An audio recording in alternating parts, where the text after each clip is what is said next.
Well, when you're driving in town, there's a good chance you'll see temporary paper tags on the cars around you. Yeah, there's so many of them. Police say many of them, though, are bogus. Ugochi Iloka has been looking into it. And Ugochi, there's a troubling criminal element to this.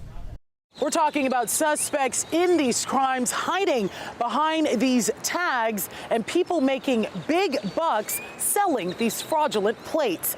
In fact, law enforcement we spoke to say that if you are driving in Texas and see a temporary tag, it could be fake.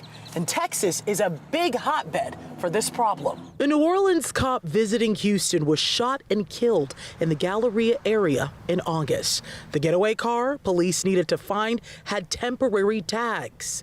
Tags that turned out to be bogus. Texas is the laughing stock of paper plates in the United States. Vidor Police Captain Edward Martin has been following this paper tag debacle for years now. There's nothing secure about this, and the information you're getting is junk. There are thousands of paper plates on the road that shouldn't be.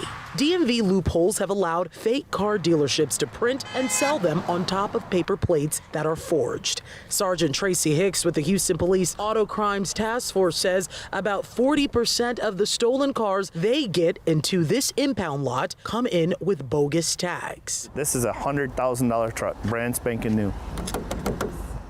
That was stolen too? Yeah. So it had a paper tag. We usually take them off when they come in here because it goes into evidence. This is what the crook was driving. If his story is that, oh, well, I bought it, and it's like, well, really, if you bought it, why do you have a paper tag that's no good? And all those fake tags make it harder to track down criminals committing crimes against you and me. They put on a paper tag, they commit their crime, and then they take it off immediately and go back to the real tags. We visited with Sergeant Thomas Griffin, and he showed us just how it can work. What are we looking at here? I understand this is a fake car tag, and this specific dealership was selling it out of a lot that really didn't exist, correct? That's correct. It was found on a vehicle that had a bad VIN.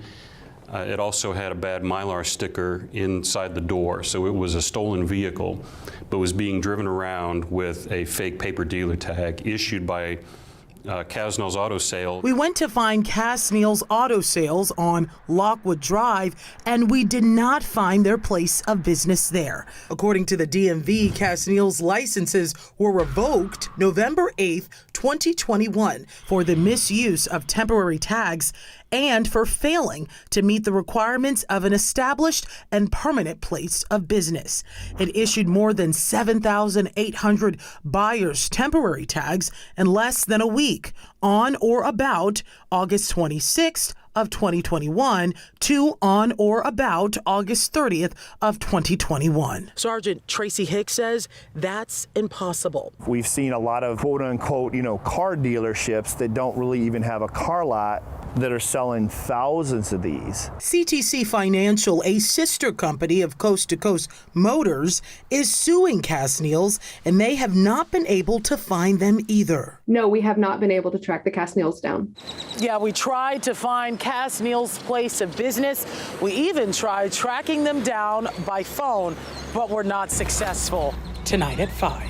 We're looking at what needs to be done to cut down on this problem and the huge money it's costing Texas taxpayers the longer it goes on.